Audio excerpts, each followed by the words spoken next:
Welcome back to Trekking Outdoors, and on this episode we do something that I've wanted to do for a long time.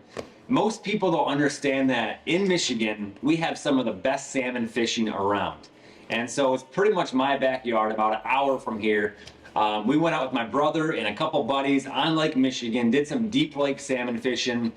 In 3 hours I think we pulled in 7 or 8 and had just a blast doing it. And then I went out with Uncle Steve and went on the Manistee River. And it's an awesome, like 20-mile river that just has tons of salmon running. And in 2 days, I think we pulled in about 10 fish all together with our guide. But that's just something I've wanted to do for a long time, especially in Michigan. Michigan has so much to offer with salmon fishing and fishing. So check it out.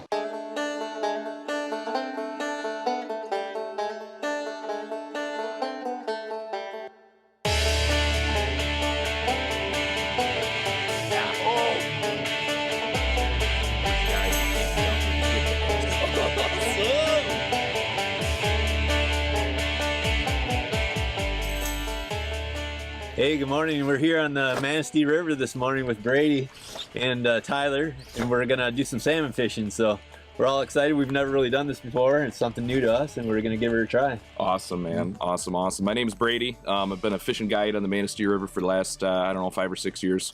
And this is my full-time job between here and Alaska. I spend 3-4 months a year in Alaska too, on typically. So we're gonna start out our morning here throwing some crankbaits for salmon, and hopefully we find a couple. That'd be nice. You ready? When are you taking us to Alaska? What was that? When are you taking us to Alaska? Whatever you want, man. Just let me know. Depends on how this works out. Yeah, I was gonna say, depending on if you like me at the end of the day or not. If we catch one fish, we're in for Alaska. Yeah, man. Awesome. All right, let's do it. Here you go, dude. This is almost exactly like casting cranks for walleye. I'd point your rod tip down, keep it down, 15, 20 degrees, just like that, so it kind of can dive to its terminal depth. Ah. Oh! There you go. Oh, big hit. Keep tight. Keep it tight. Is it drag set all right? It might be this tight. You didn't take any, so it's like...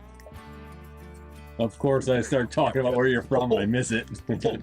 All right, so one thing I like to do, I want you to keep that rod low to the water. Okay. Yeah, and fight him kind of over the side of the boat. Okay. Jumps are cool. Yeah. But you're going to lose fish, so... Oh, no. I like to keep a low rod angle when I'm fighting these fish. You got it smashed it. That's bigger than the largemouth I just caught right here. He doesn't even know what he's putting. Really? You can put a little more pressure on him, man. We're fishing, I think you're fishing a 35-pound maximum leader to 40-pound braid. I do want to jump though. After we land one, I want him to come out of the water. If you want to jump, just high stick him. Let's get a couple in the net first. Yeah, then we'll let's make get a couple in the boat, then we'll just make them jump. Can't die. Yep, I would say he did. He like slapped that. You're messing around, Steve. What are you doing? You can kind of give these fish the gas, Steve. Like, okay. You can boss around a little bit. All right, guys, so Tyler's hooked up on his first king of the morning here. We got him casting good, and we were actually casting crankbaits, and I was kind of working down through this run over here, and he got the salmon on, came up right away, gave us a couple head shakes, and hopefully we're going to get it to the net here. Don't judge me. Brady's teaching me good here. Little bit less. We got him hooked good. Now we want to land him. So, and slowly go ahead and lift straight up, nice and easy. Oh my gosh! Look at the size of that fish. Good job. Oh, buddy! All right. 1, 2, 3. Wow, man! Look at big, massive fish. A lot of people in the river say that these fish don't feed, and that's 100% right. This fish's stomach is going to be closed. There's going to be no food in it. But this fish has been feeding for 4 years. Wow. It is in his nature that he is going to strike and bite when you put the right thing in front of him. Wow. Good job. Thank you. All right, guys. I'm tired. I'm done. Let's get out of here. Oh, it wears you out. You got to teach Uncle Steve once in a while how to do things, Hey, Uncle Steve started us off on the right foot. He just hit it with his purse.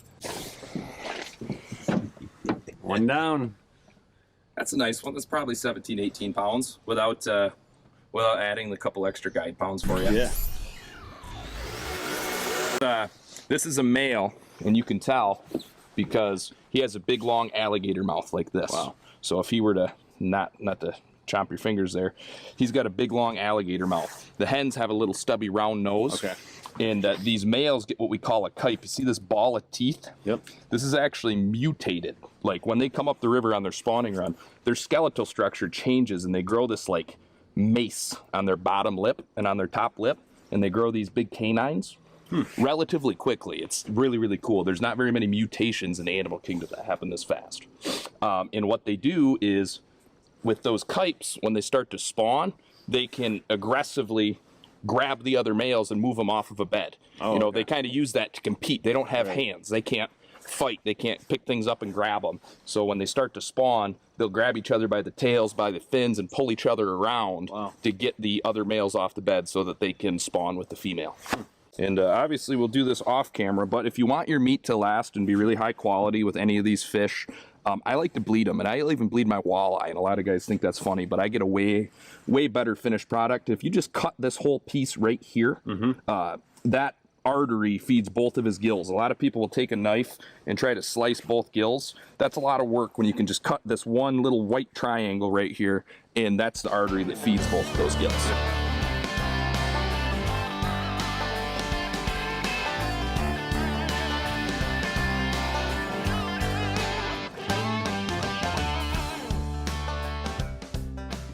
All right, guys, so we just started switching over to some bobbers here. I like to throw crankbaits in the morning when the fish are moving. And then as the sun comes up and they kind of start to hold in what we consider holding water, I like to switch over to bobbers.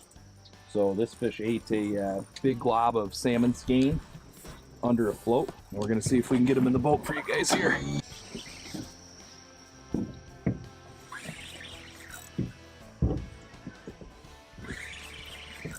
And then once I get him upstream of Steve, I'm gonna put some up pressure on her. I'm gonna lift straight through.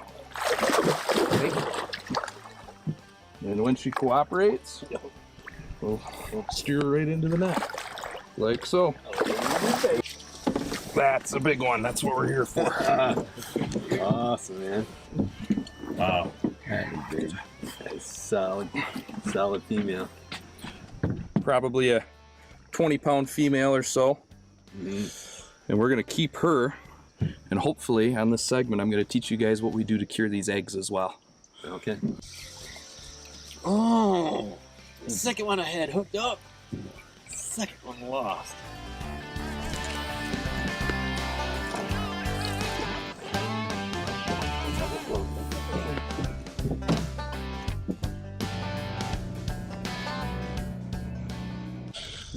Finally got one, eh? Get out of that snag stuff. You're okay. So I want you to get that rod low and to the right, like this. Just real slow. Yep. Okay.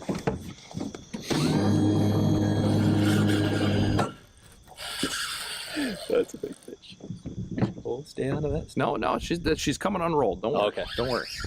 So that's just your leader line and your line wrapped around her. Okay. And with those pops is just the wraps coming back undone. This is a really clean spot. We shouldn't lose her or anything. But I need you to get your rod tip at it upstream. Yep, there you go. Upstream cadence. Oh, Tyler!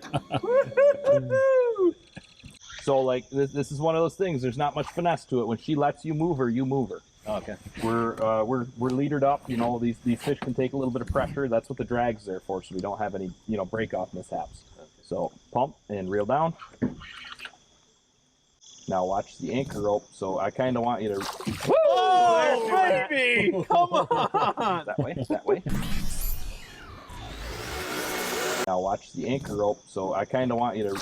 Oh, baby! Come on! That way. That way. That way. Pay attention, Steve. Oh my gosh, he's a jumper.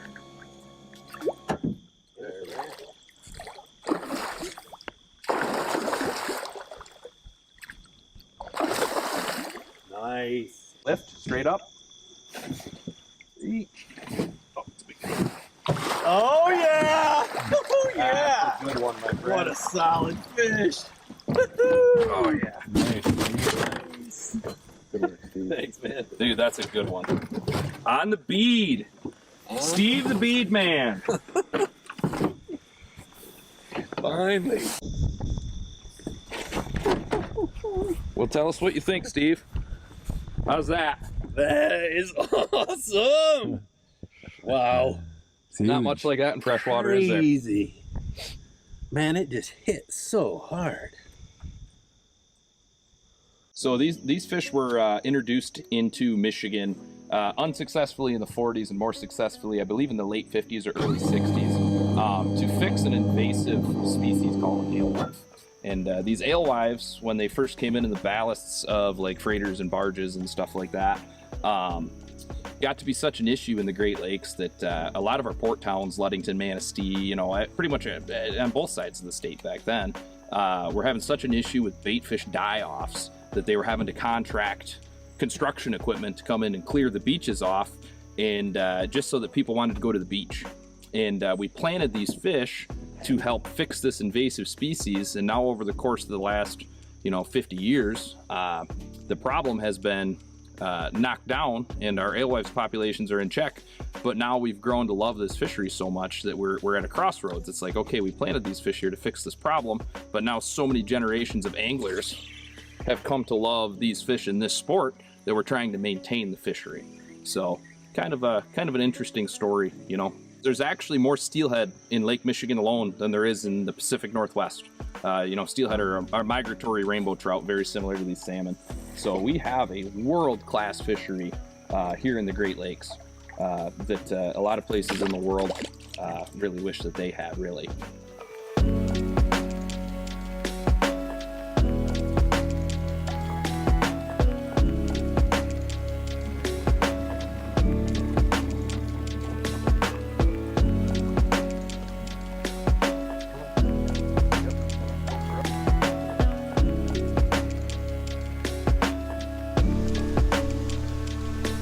Nice.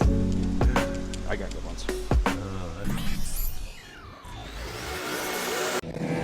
Trying to dry our pants off. There we go.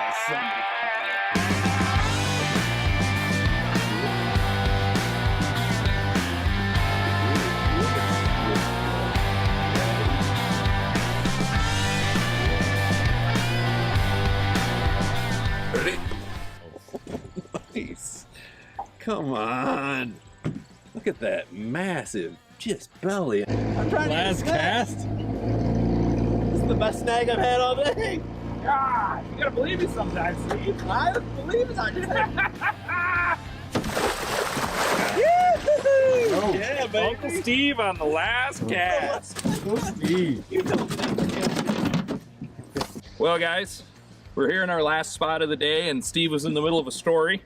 And after about the fourth get him, he finally set the hook, and we got our last 10 here. So we're gonna head back to the boat ramp. I'm gonna clean a couple fish, and hopefully we have enough light I can kind of show you guys how we cure some of these eggs and stuff that we were using to catch these fish today. Okay. Good job, Steve. Nice work. I'll kiss it.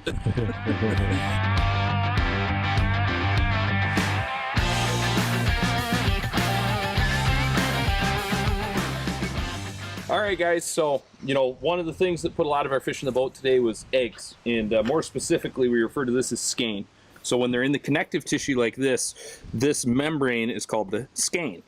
And what we'll do is actually chunk these into small fishable sized pieces about the size of a ping pong ball or a $50, and attach them to the hook with the egg loop knot that I showed you earlier.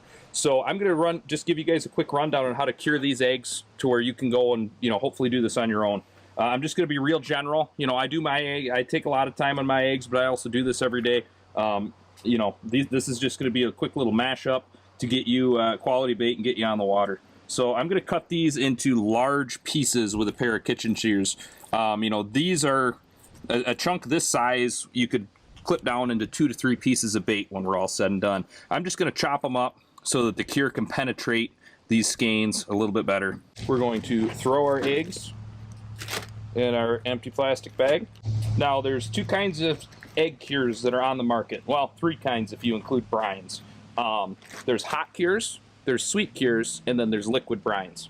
I am a fan of both the hot and sweet cures. Now be careful with the hot cures because the hot cures have a lot of sulfites and sulfates that can burn your eggs, whereas some of the sweeter cures, like this one, which is just dye krill powder, salt, sugar, and borax, you really can't use too much of.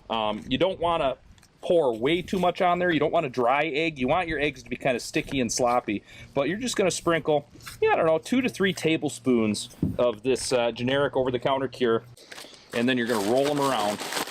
Get that cure all nice and distributed. Shake and bake. Once you get these all massaged around, what's going to happen is these eggs are going to go through osmosis. So these eggs are going to expel all of their liquid, dissolve that cure that we sprinkled on there, and then reconstitute, and they're going to be a lot brighter. They're going to be firmer, and they're going to smell, well, in this case, a lot like krill. Come out of the eggs, dissolve the cure, mix with the juice, and then reconstitute. But just really make sure that you turn these eggs over a lot during the curing process.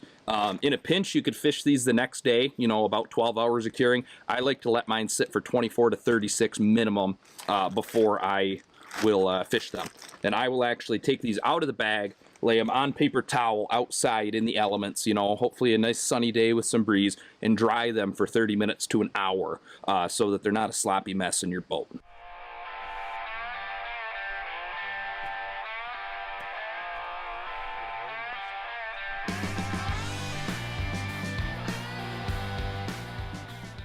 Well, Brady, we thank you so much for letting us come out here today, and another great day on the river today, and just worked out so well. The last 2 days we've been on the river, and the morning bite's been a little bit better, so Yep. we got after a couple fish this morning. Yep. Put them in the boat, and so that worked out really well. But If you want to look me up, my business name is a little bit wordy. It's Anadromous Addict LLC, and that's with Captain Brady Stasa. I had a great time. Thank you so much, Steve. You guys have been awesome. Thank you. It's been an absolute pleasure. This was a nice, refreshing beginning of my salmon season. and if you go to Alaska, you have to let us know, because Trekking Outdoors would love to meet you up there. Yeah, absolutely, absolutely. I'd love to have you guys.